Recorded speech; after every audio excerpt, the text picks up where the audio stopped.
tá começando mais um episódio especial de São João aqui do Evcast. E antes de chamar aqui o nosso convidado do dia, queria começar agradecendo aí a K2K Filmes pela realização, né, desse episódio incrível. A qualidade de som, de imagem que vocês veem, tudo é comandado por eles. Então, se vocês precisarem aí de algum serviço audiovisual, chama eles no Instagram, tá? Vou deixar o link aí na descrição do vídeo. Um alô também pra Eita, que vocês estão vendo aí no cenário, né? Essa camisa lindona aí, Coração São João, que foi feito da nossa coleção de São João, em minha parceria com a Eita, né? Então, um cheiro, Lili. Vou deixar também o link na descrição para vocês conferirem. Então, antes da gente começar, já deixa aí o teu like, o teu comentário, compartilha esse conteúdo para que mais pessoas possam conhecer, tá?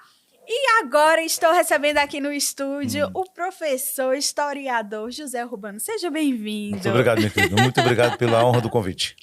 Eu que agradeço. Olha, gente, quem entende de São João tá aqui, viu? Eita. Eu tenho tanta pergunta, tanta curiosidade para saber. Sim, querida. Que o tempo não vai dar. Depois a gente vai marcar uma revanche pra gente combinado. falar mais, né não? Que eu tenho certeza que vocês vão querer saber também. Mas antes da gente começar a falar de São João realmente de fato, eu queria destacar aqui a sua rede social, que foi onde eu conheci o senhor, Tá viu? vendo? Porque eu assisto vários vídeos e eu acho, assim, muito interessante. Eu gosto, sabe, desses conteúdos de história e tal. E aí, eu acho muito massa que o senhor traz a história de Caruaru para a rede social. Né? Tem até um slogan, eu acho perfeito. Como foi que o senhor começou isso? Ô, minha querida, inicialmente eu quero dizer da satisfação de atender o seu convite, né, pela grandeza do seu trabalho, né, pela equipe técnica e pelos internautas que acompanham, né, pessoas extremamente inteligentes, conhecedoras também de parte da nossa história. Sobre Caruaru, das páginas da história, na realidade começou com uma provocação de pessoas amigas, né? Eu tinha 1.000 e poucos seguidores lá no Instagram e recentemente, é a coisa de um mês mais ou menos, estávamos nos aproximando de 18 de maio e colegas, rapaz, faça o seguinte, você dá tanta entrevista sobre a história de Caruaru, faça aí um quadro, 2 ou 3 videozinhos e bote no seu Instagram contando partes da história de Caruaru. É um desafio. Por que é um desafio, Evelyn? Nós temos a cidade de Caruaru, se nós contarmos a partir da chegada de José Rodrigues Jesus, né, por volta de 1770, 1771, até o presente, são pelo menos 250 anos. Então, a gente espremer 250 anos em 2 minutos é um desafio danado. Mas aí eu disse, peraí, vou tentar aqui ver se consigo, e reconheço que como eu não tenho uma formação de jornalista, né, eu já trabalhei em rádio durante 12 anos aqui na cidade de Caruaru, mas a gente vai aprendendo os macetes. Porque essa oratória perfeita aqui, gente, essa presença, ele tá sendo humilde, E assim, minha querida, eu vou tentar aqui. Aí fiz 3 vídeos, e para minha alegria, esses 3 vídeos em 3 semanas me deram quase 8.000 seguidores no Instagram. Para mim foi uma satisfação muito grande, porque eu não imaginava que a nossa gente querida de Caruaru tivesse tanto gosto pela sua própria história. E eu entendi também uma outra delimitação. Quando eu estou como professor em sala de aula, eu tenho uma limitação entre 45 e 50 alunos. Quando a sala de aula é nas ruas da cidade e é o espaço onde eu faço exatamente esse trabalho, aí a gente pode atingir 200, 300 mil pessoas. A gente tem vídeos com mais de 80 mil visualizações. Então eu considero, né, com todo carinho e gratidão, e me emociono também. Ou seja, a gente faz da internet, do meu Instagram, uma grande sala de aula que cabe em todo mundo. E as pessoas, sabe, têm esse carinho pela nossa história. É uma realização pessoal e profissional. Me realiza como profissional, mas também me emociona, porque essa cidade é fantástica e é feita de gente extraordinária. Por isso que é tão fácil falar sobre Caruaru. Gente, realmente é muito bonito o trabalho que o senhor faz na rede social. Parabéns. Obrigado, meu querido. Viu? Continue, porque a gente precisa de mais pessoas assim como o senhor para realmente levar a nossa história adiante, né? Porque eu acho que falta isso, né, hoje em dia. Os jovens terem mais contato com a própria história, com a própria cultura. Né? A gente teve aí um caso recente, né, da Orquestra de Pífanos, que tocou na abertura do São João. Justamente isso. E aí viralizou várias imagens que, assim, o público estava vazio. Verdade. Né? O que é lamentável. Perfeitamente, minha querida. E aí surgiu várias questões. Foi o horário. Por que isso? Por que aquilo? Eu acho que um dos fatores, né, é que realmente a grande massa meio que está desconectada, né, com a própria essência, com as próprias tradições. Verdade, minha querida. Então, eu acho que falta muito disso, desse seu trabalho que o senhor faz diariamente na rede social, de levar realmente a história adiante. E também incentivo, né? Para a cultura de Caruaru não ficar ali só no mês de junho. Justamente Ser isso. pulverizado o ano todo. Você não acha, não? A partir do seu olhar, tem vários aspectos que a gente pode entender. Primeiro, a meu ver, não foi a questão, foi o horário. Porque eu lembro que tivemos aqui em Caruaru, durante vários anos, ativações do ciclo junino, que eram 5 horas da tarde. E estava lotado. Sim. Nós tivemos, no ano passado, uma reedição das trilhas, que são históricas, né, no contexto de Caruaru, e foi 3 horas da tarde e praticamente lotou a Avenida Agamenon Magalhães. Então, a meu ver, esse argumento, foi o horário, 8 da noite, a meu ver, não. E tivemos também um outro aspecto, isso que você disse agora, e eu venho batendo nessa tecla já há décadas, ou seja, é preciso que, com um painel cultural gigantesco da nossa cidade, e a gente tem personagens na cultura erudita e tem na cultura popular, isso precisa ser trabalhado como um conteúdo em sala de aula, né, de fevereiro a dezembro, em todos os níveis, porque toda vez que as pessoas têm a oportunidade de conhecer a sua identidade histórica e cultural, quando chega na juventude, tem um grande risco, no bom sentido do termo, da juventude gostar. Quando gosta, quer conhecer mais. Então, isso cria uma consciência de cidadania e um cuidado, um carinho para que a tradição não morra. Então, eu também, como caruaruense, né, fiquei com um sentimento de tristeza, até porque nós tínhamos uma centena, né, de pessoas, homens e mulheres. A Orquestra de Pífanos é a única do mundo genuinamente caruaruense, né? O maestro Mozart Vieira começa aquele trabalho no mês de agosto.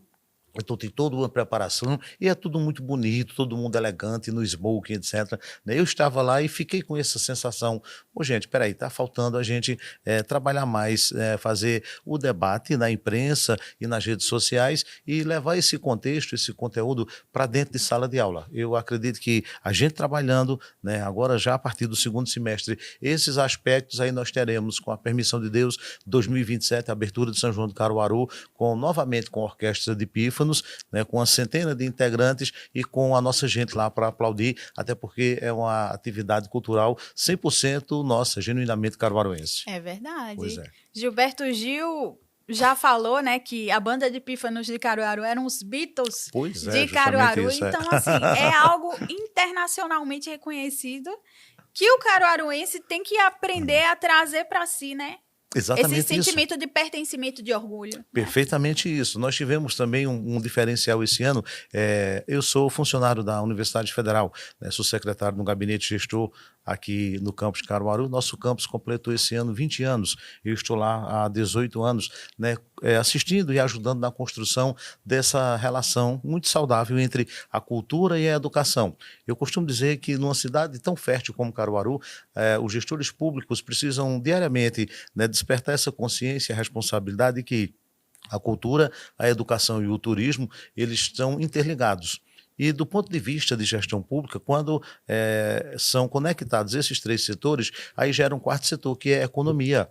No São João de Caruaru, né, um empreendimento, um investimento grandioso, e aí aumenta o faturamento dos donos de bares, de restaurantes, dos hotéis, mas também triplica o faturamento dos motoristas de aplicativo, dos mototaxistas, dos feirantes, do pessoal da feira de artesanato, né, da senhorinha que vende na porta de casa o milho, a pamonha, a canjica. Então isso é uma força econômica gigantesca, né, quando tem um alinhamento cultura, turismo e a educação na nossa cidade. Então o São João do Caruaru não é só essa logomarca bonita, mas ela traz recursos, ela traz investimentos, ela potencializa a cidade de Caruaru e isso tem que ser cuidado, isso tem que ser ampliado em todos os itens, seja na musicalidade, seja na nossa educação, seja no turismo. O São João do Caruaru é essa marca extraordinária que a gente tem. É verdade. E tem muita gente hoje em dia que ainda tem esse preconceito, né? O São João é só a festa, não agrega em nada. Não imagina isso é uma equivocada. o tanto de de coisas assim boas, principalmente na área da economia, né, que traz para a cidade. Perfeitamente. Para a amiga ter uma ideia, esse ano a edição do São João trouxe para Caruaru 34 empresas patrocinadoras, algumas delas multinacionais, ou seja, são empresas que elas colam a marca delas aqui em Caruaru. Essas empresas pagam para isso. Esse recurso recebido das empresas, a Fundação de Cultura, ela utiliza para pagar, né, os cachês dos nossos artistas, seja do artista nacional, seja do artista regional, seja do triozinho Pé de Serra. Então, isso é importante também do ponto de vista de política pública, porque hoje 74% do investimento do São João do Caruaru não são recursos da prefeitura, são recursos trazidos pelos patrocinadores. Então, o que é que acontece? Os patrocinadores praticamente financiam, né, todo o projeto, e o município e o estado ganham com essa movimentação econômica a arrecadação, né? Hoje estima-se que no mês de julho, decorrendo no caso maio e junho, a movimentação econômica na cidade movimenta aí na nossa economia algo em torno de 650 milhões de reais. Gente, dinheiro, isso é uma montanha de dinheiro. É tanto dinheiro que eu não consigo nem imaginar, meu Deus. Para a amiga ter ideia, nas últimas 3 edições da Feira da Sulanca, eu fui presencialmente, tenho pessoas amigas que comercializam lá, e na quinta-feira dessa semana eu fui, né, para conversar rapidamente com uma pessoa, e fui lá comprar uma bermuda que eu tinha encomendado. Por volta de 4 horas da tarde. Ele disse: ô amigo, e como é que está a movimentação? Ele disse: professor, hoje eu já vendi 80 mil reais. Eita, ele começou 5 horas da manhã e 4 horas da tarde ele já tinha vendido 80 mil reais. E a gente não está falando de uma loja grande, não. É um ponto pequenininho. Então, isso é muito importante. O que é isso? É a força econômica, né? E principalmente agora, 2026, que a gente tem esse São João magnífico, que misturou com a Copa do Mundo. Ou seja, tudo isso está na economia, que ganha o grande empresário e ganha a senhorinha e que faz a facção lá no fundo do quintal da casa dela. Então, isso é uma marca extraordinária e, na soma dos fatores, é o que eu gosto de dizer, chama-se de desenvolvimento social para todos os níveis da sociedade. Coisa boa. É por aí. Agora, professor, me diga uma coisa. Sim, querida. Como foi que danado surgiu o São João do Nordeste? Se o senhor fosse resumir assim nos seus vídeos, como é que seria? Excelente. O São João, ele na realidade é uma manifestação, do ponto de vista da sociologia, é uma manifestação 90% importada. Por que é importada? A história nos conta que quando chegou aqui, né, Pedro Álvares Cabral, 22 de abril de 1500, onde hoje é a cidade do Porto Seguro, lá na Bahia, veio também uma identidade religiosa. E a identidade religiosa foi exatamente o catolicismo. Aí nós tivemos no dia 1º de maio daquele ano a celebração da primeira missa no Brasil, etc. Antes dos portugueses chegarem aqui, eles já tinham feito uma parceria com 2 outras instituições, com os banqueiros italianos, que foram as pessoas que financiaram a viagem de Portugal para o Brasil, que o rei naquele momento não estava em boas condições financeiras, e uma segunda instituição que foi a Igreja Católica. A gente tem, por exemplo, quando é assinado o Tratado de Tordesilhas, em 1494, então o Papa faz uma divisão entre espanhóis e portugueses das terras que fossem descobertas e seriam ocupadas.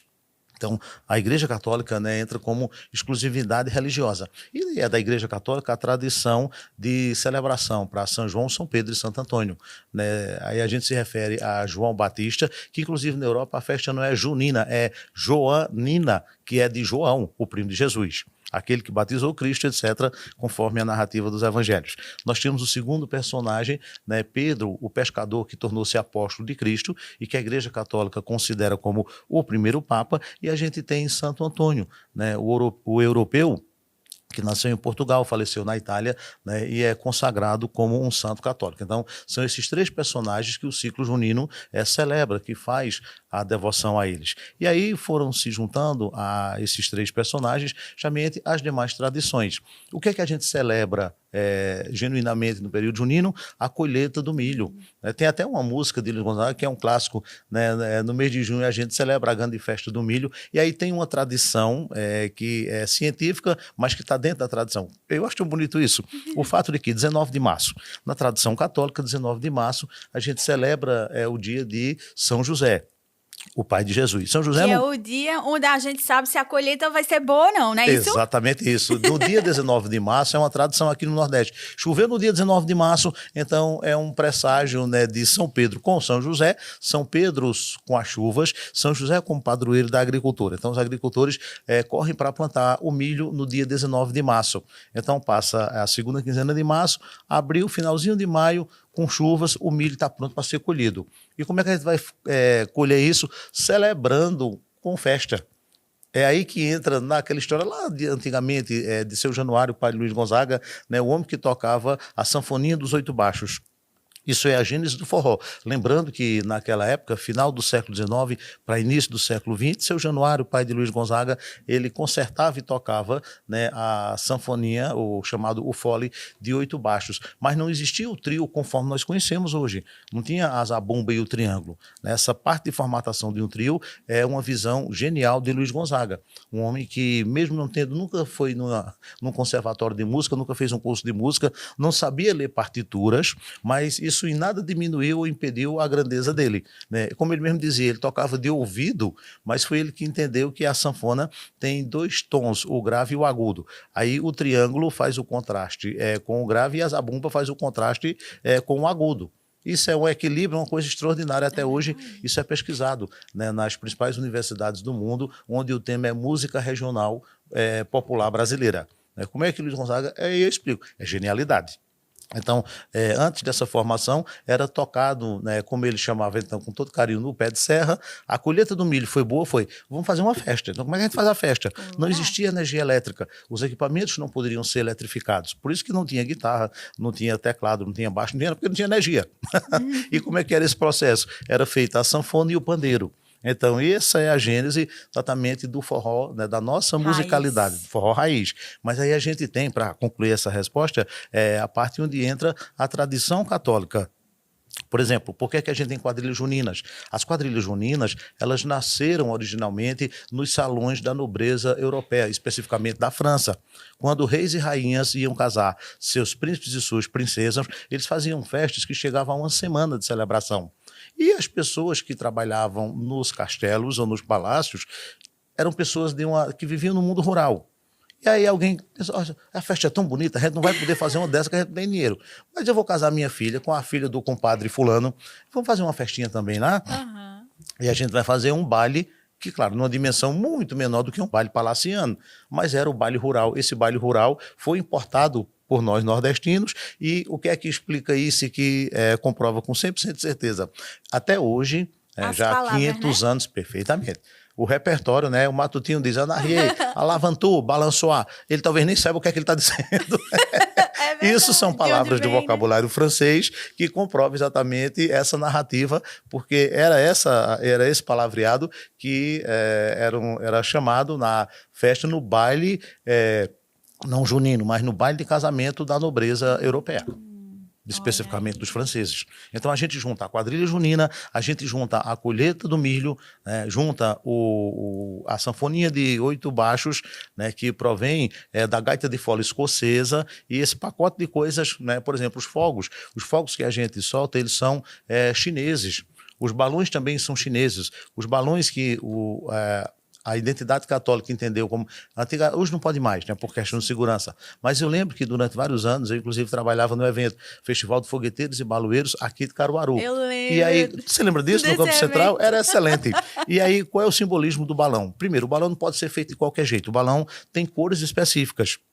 Genuinamente, o balão tem que ser amarelo. Por que é amarelo? Porque amarelo representa o milho, representa a pamonha, a canjica, o manguzá. O balão ele tem que ser verde. Por que ele tem que ser verde? Porque a roça de milho é verde, o pé de milho é verde. O balão tem que ter a cor vermelha. Por que tem que ter a cor vermelha? Porque a fogueira, o fogo é vermelho. E o balão tem que ter a cor azul. Por que azul? Porque a gente está celebrando 4 personagens: São João, São Pedro, Santo Antônio, e o padroeiro, né, da agricultura, que é São José. Então, oficialmente, um balão, para ter 100% de autenticidade, ele tem que ter essas 4 cores. E os balões eram utilizados na Grande Muralha da China, uma edificação que existe até hoje. A Muralha da China é a maior construção do mundo, né? E foi construída no sentido de ser uma barreira de proteção para o Império Chinês. Eu não sei dizer precisamente, amiga, nesse momento, qual é a distância de uma torre para outra, mas naquela época não havia energia elétrica, nada disso, e haviam as sentinelas, ou seja, os soldados que se revezavam 24 horas, né, fazendo o trabalho deles naquelas torres. Todos eles tinham um pouco de água para beber, tinha um alimento, geralmente uma massa de arroz, aquele que a gente hoje, né, come como sushi, elegante, etc. É a modernização disso. E todos eles tinham um balão. Por quê? Com contato visual, na presença de algum inimigo ou de alguma ameaça, rapidamente o homem da sentinela, o soldado chinês, acende o balão sobe. Então, ele está sinalizando para o outro que está distante, tem um balão ali, isso é sinal de perigo. Então, e a gente usa como tradição católica para que o balão junino, que é para acordar São João dos Carneirinhos que está dormindo lá no céu. Então, a gente tem 90% da identidade da construção junina provém exatamente dessa herança europeia que os portugueses deixaram para nós. Olha aí, quando eu for comprar um balão, eu vou reparar se ele tem as 4 cores, confira direitinho. Professor, a Igreja Católica, ela é performática, né? Sem dúvida. Veja, basicamente, a estrutura do nosso São João vem de costumes da Igreja Católica. Exatamente. Né? Nós estamos no Brasil. O Brasil é a maior nação católica do mundo. Para a amiga ter uma ideia, dados atualizados da CNBB, o Brasil tem 26 mil igrejas católicas. Nenhum outro país do mundo tem tanto templo de uma única denominação. Nós temos hoje em torno de 22 mil padres, então a gente tem mais igrejas, mais templos, né, do que padres. E isso deu à Igreja Católica no nosso país autoridade e prerrogativas que outras instituições não têm. Como, por exemplo, a gente celebra o dia de Nossa Senhora Aparecida, padroeira do Brasil, é feriado nacional. Aqui em Caruaru, nós temos o feriado, né, do nosso Dia da Padroeira. Nenhuma outra denominação tem tanta força, tanta representação social para decretar um feriado no país, em devoção a uma entidade religiosa. Os hindus não têm, os espíritas não têm, os evangélicos não têm. Então, isso é uma prova também em contexto de que aquilo que disse há pouco, né, quando os padres embarcaram nas caravelas de Pedro Álvares Cabral, né, lá em Portugal, para chegar ao Brasil, então já havia esse entendimento de que o Brasil seria administrado pela monarquia portuguesa, né, e numa divisão de poder, uma divisão no bom sentido do termo, porque não houve conflitos entre eles, mas com a identidade de dividir a gestão desse novo país com a identidade essencialmente católica. Curiosamente, tem uma pessoa muito jovem ainda, mas eu já estou com um bocado de tempo. Eu tenho em casa todas as constituições do país. E a penúltima constituição, a atual, né, ela foi promulgada em outubro de 1988. A anterior a ela tem lá a religião oficial do Brasil, católica.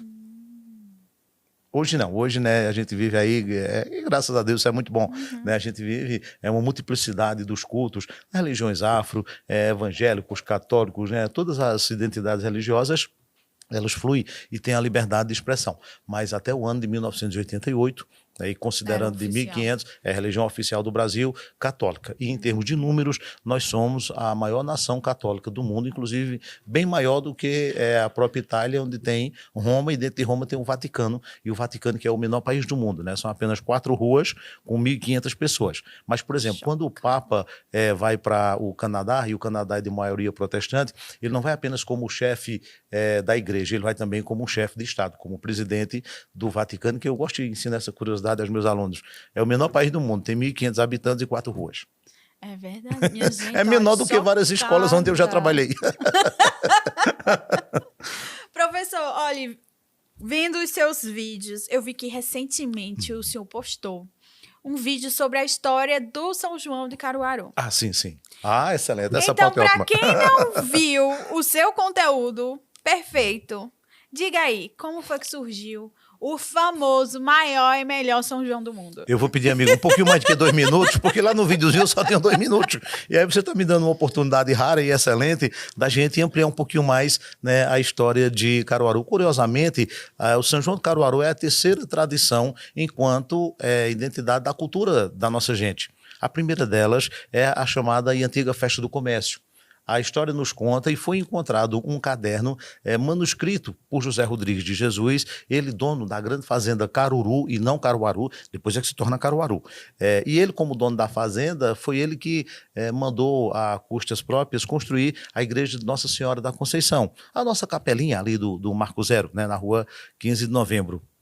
Ali tem uma história bem interessante. Eu, inclusive, sou um dos poucos caruaruenses na ocasião. Eu e mais duas pessoas, né, nosso querido amigo Valmiré de Meron e, na época, o presidente da Fundação de Cultura, o arquiteto Haroldo Bernardino, nós recebemos um tetraneto de José Rodrigues de Jesus, e estava de posse dele uma carta manuscrita original com 4 páginas, na qual o José Rodrigues de Jesus, né, pede autorização ao bispo de Olinda, porque Caruaru pertencia a Olinda, e ele pede autorização para construir uma capela em devoção à Nossa Senhora da Conceição.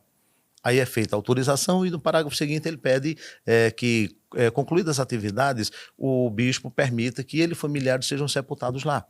E José Rodrigues de Jesus, a esposa dele, Dona Maria do Rosário. Peraí, que falta só uma palavrinha, daqui a pouco eu lembro. É que é muita coisa na cabeça.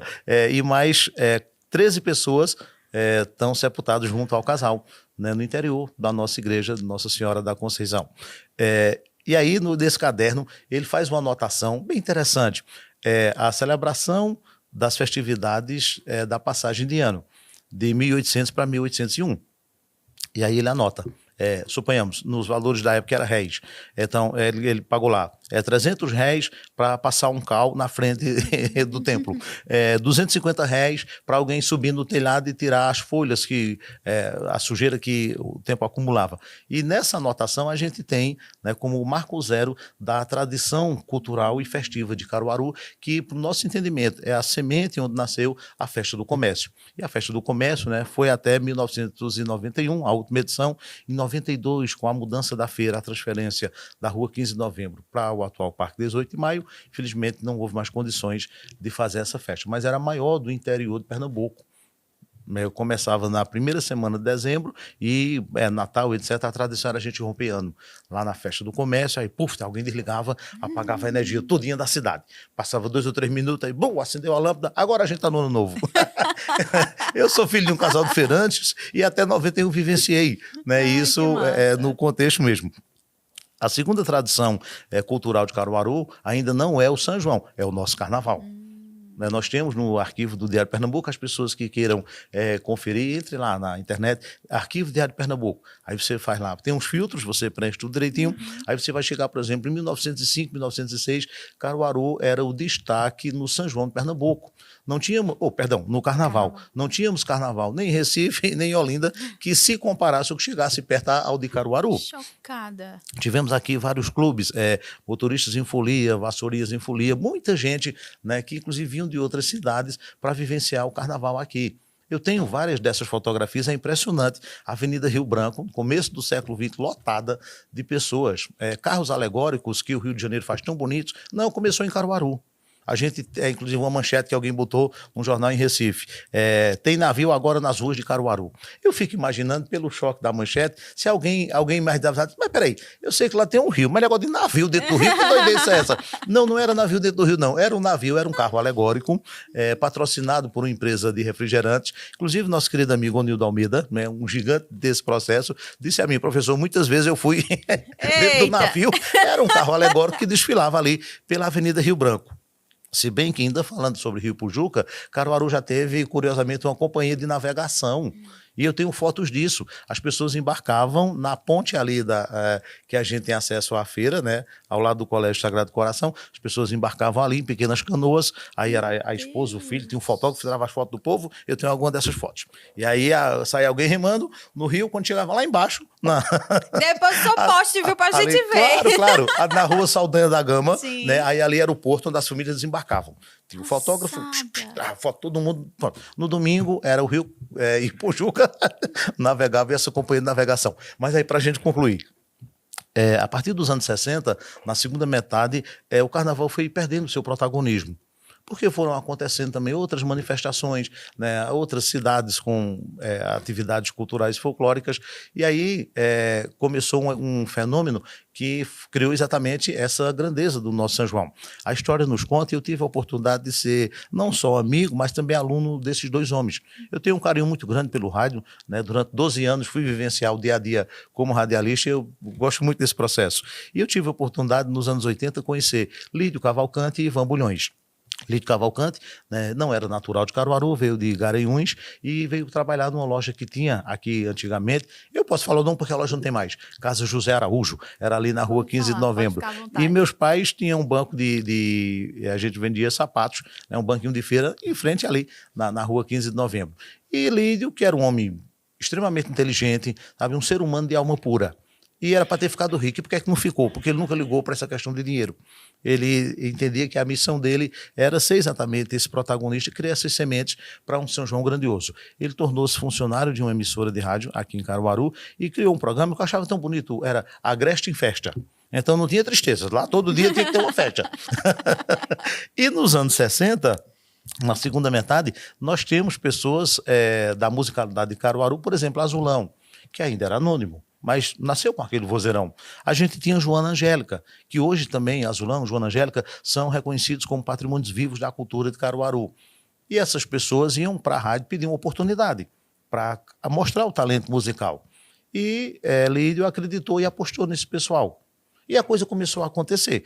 Toda semana estavam lá os nossos artistas, mas ainda sem discos. Estava todo mundo muito bem jovem, né? Uhum. E aí, por exemplo, Jacinto Silva, que foi meu vizinho, né? Ele veio de Alagoas, ele é de Palmeira dos Índios, veio se radicar aqui em Caruaru e também em busca dessa oportunidade. Digamos que seria o The Voice daquela época.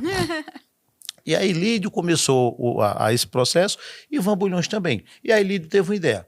Mas espera aí, as pessoas em casa estão ouvindo esses talentos no rádio, mas não estão vendo. Se encontrar no supermercado, na rua, não sabe quem é. Sabe uma coisa? Vamos levar o rádio para o meio da rua. Como eu estou fazendo lá com a sala de aula nas ruas de Caruaru. Ele chamou alguns anunciantes da rádio, disse, olha, eu estou com ideia, a gente levar esse pessoal para cantar nas praças, nas noites de sábado, nos bairros de Caruaru. Isso é bacana, mas eu preciso de um dinheirinho. Você ajuda? E aí um anunciante do sabão, ajudo. O outro que anunciava o supermercado, ajuda também. E aí Lídio juntou um dinheirinho e alugava caminhões, e na carroceria desses caminhões levavam para as praças do bairro Petrópolis, do Vassoural, da Rua Preta, justamente esses nomes novos que estavam surgindo na música de Caruaru. E aí ele denominou a Caravana do Forró. E teve um reforço excelente quando o nosso querido Ivan Bulhões, que também não era caruaruense, né, era natural de Alagoas, então um homem de Garanhuns, o outro de Alagoas, né, vamos fazer isso aqui. E começou a acontecer. Mas era tudo muito simples, não tinha sequer nada eletrificado, enfim. Era o trio criado por Luiz Gonzaga, a sanfona, a zabumba e o triângulo. Aí a gente vira da década de 60 e chega em 1973. No ano de 1973 é um marco para a história junina de Caruaru. Havia um casal, graças a Deus ela ainda está viva, Dona Tereza. Dona Tereza era esposa de senhor Agripino Pereira. Ele era dentista e na rua São Roque, em 1973, ele sabe uma coisa, vamos ver se a gente chama aqui um pessoal para tocar um forró e para decorar a rua, mas ele não tinha esse recurso todo. Aí começou a conversar com os vizinhos. Resultado, 33 vizinhos, na época era o cruzeiro, um deu 10 cruzeiros, outro deu 20, outro deu 30, outro deu 50, ele juntou esse dinheirinho e comprou bandeirolas, balões, palha de coco, etc. E enfeitou, eu tenho fotos disso, da Rua São Roque, primeira edição do São João, 1973. A coisa agradou todo mundo. No ano seguinte, o doutor Agripino foi para a cidade de Vitória de Santo Antão, uma grande empresa que tem lá, né, produtora de aguardente, e deu o primeiro patrocínio para o São João do Caruaru, 5 mil cruzeiros. Ei. Seu Agripino voltou na maior alegria. E na segunda foto da segunda edição, aí tem uma Kombi, né, com a logomarca justamente dessa empresa lá de Vitória de Santo Antão. Na sequência dos fatos, surgem as Irmãs Lira. Elas são fundamental para a gente compreender a construção do São João do Caruaru. Só que as Irmãs Lira, com todo o capricho feminino que toda mulher tem, não morava na Rua São Roque, morava na Rua 3 de Maio, mas ali tudo vizinho. E aí tiveram a ideia, vamos fazer o evento na Rua 3 de Maio, porque é maior do que a Rua São Roque. Topou. E aí foram para a Rua 3 de Maio. Quem foi cantar na Rua 3 de Maio? Umas pessoinhas assim, tipo... Bem simples. Bem simples. Aí foi Jacinto Silva, foi o trio nordestino, foi Jacques do Pandeiro, aí foi Marinês, aí foi Luiz Gonzaga. Gente Eu lembro do disso na minha céu. infância, é uma beleza. Que massa. Só que a coisa cresceu ano após ano. Até um momento que a gestão municipal disse, Não peraí, cabia mais não lá. cabia, vamos investir nisso. Então o poder público entrou, trouxe alguns patrocinadores, e a gente começou exatamente com essa construção do marketing. Cresceu tanto que aí não cabia mais. Vamos agora procurar um espaço maior, mas que seja tudo pertinho. E aí foram para a Avenida Rui Barbosa. Aí cresceu. Quando chegou em 1994, não cabia mais na Avenida Rui Barbosa. 18 de maio de 1995, eu era funcionário da Fundação de Cultura e com toda a alegria, né, posso testemunhar, 31 anos passados, a inauguração do Pátio de Eventos Luiz Lua Gonzaga, a maior área para o forró do mundo, que abriga 100 mil pessoas e que até hoje está aí dando conta do recado. No ano seguinte, mas aí nem todo mundo ficou satisfeito. Que história é essa de pátio de eventos? E eu vou ver o trio Pé de Serra aonde? Aonde é que eu vou comer pamonha? Eu não vou ter como dançar dentro de pátio de evento. E houve uma confusão na imprensa. Abriram umas enquetes, o pessoal ligava, metia o pau na gente da organização. Qual foi a saída, gente?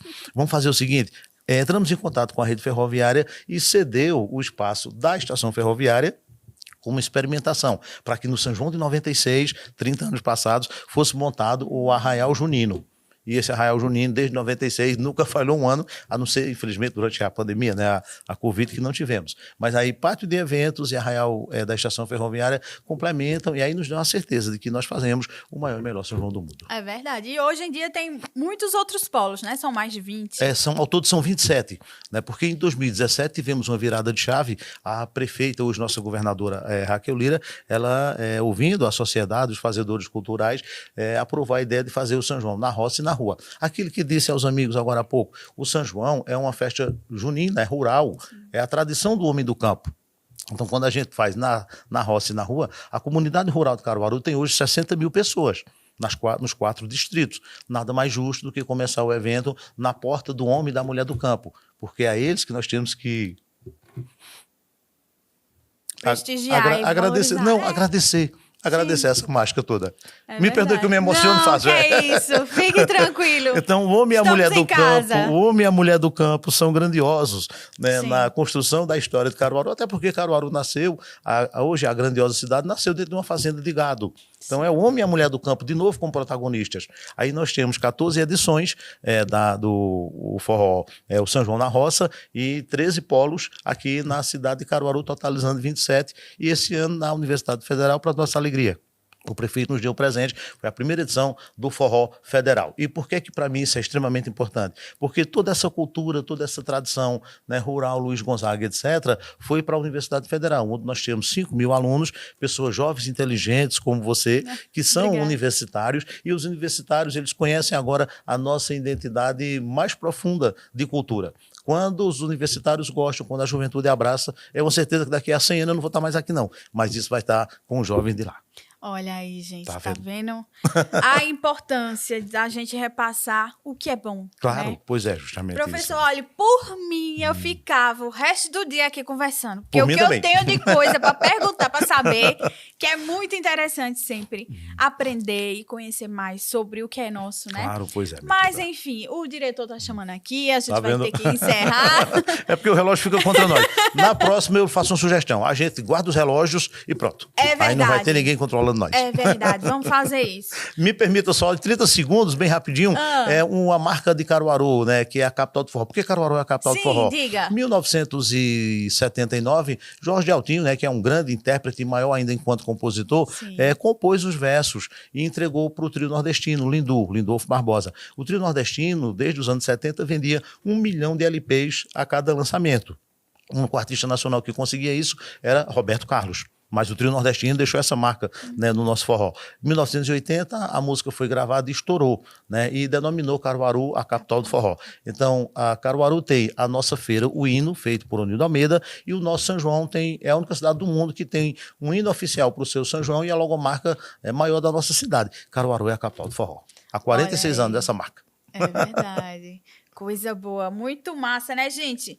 Olha, um presente para o senhor lembrar. Querida, que coisa boa. Muito obrigado. Muito obrigado pelo carinho. Essa camisa faz parte da minha coleção, juntamente com a Eita, coleção de São João. Excelente, minha amiga. Coração São João para homenagear aí E Verdinha, as nossas tradições. Já dá pra torcer pelo Brasil? Não, e Verdinha, da cor que nós falamos, né? Uma das cores do nosso balão oficial. É verdade. Junino. Eu espero que o senhor obrigado, goste, viu? Excelente, muito obrigado. Depois quero ver o seu look, o senhor fazendo um vídeo aí, Boa, arrasando. vamos junto. E com a sua camisa. Com ela. Muito obrigada, professor. Eu que agradeço, minha amiga. Até a próxima, se Deus quiser. Gente, se você gostou desse conteúdo incrível, compartilha aí para que mais pessoas possam conhecer sobre a nossa cultura. Um cheiro e até o próximo. Tchau. Tchau, tchau, pessoal.